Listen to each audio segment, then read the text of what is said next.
বিএনপির যুগ্ম মহাসচিব ও ধানের শীষের প্রার্থী খায়রুল কবির খোকন নির্বাচনী উঠান বৈঠকে দীর্ঘদিনের অবকাঠামোগত সমস্যা ও স্থানীয় দ্বন্দ্বের সমাধানের প্রতিশ্রুতি দিয়েছেন।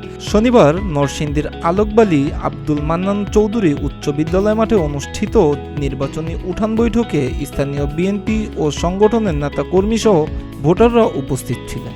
সে সময় খোকন বলেন, বিগত সময়ে জবাবদিহিতামূলক সরকার না থাকায় আমরা মৌলিক অবকাঠামোগত উন্নতি হয়নি।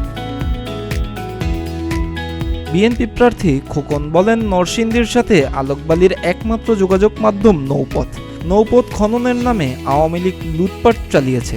যদি আমরা নির্বাচিত হতে পারি, প্রথমেই একটি ব্রিজ নির্মাণ করব ও নদী খনন করে চলাচলের ব্যবস্থা করা হবে। তিনি আরও বলেন, এই অঞ্চলের দীর্ঘদিনের আধিপত্য বিরোধী সমস্যা ও দ্বন্দ্ব চিরতরে বন্ধ করা হবে। স্থানীয় জনগণকে ধানের শীষের প্রতি সমর্থন বাড়াতে তিনি বিপুল ভোটের আহ্বান জানান। খোকন বলেন, দীর্ঘদিন ধরে আধিপত্য বিস্তারকে কেন্দ্র করে যে বিরোধ, দ্বন্দ্ব, অস্থিতিশীলতা পরিস্থিতির সৃষ্টি হয়েছে তা শেষ করা হবে। এজন্য ধানের শীষকে বিপুল ভোটে বিজয়ী করতে হবে।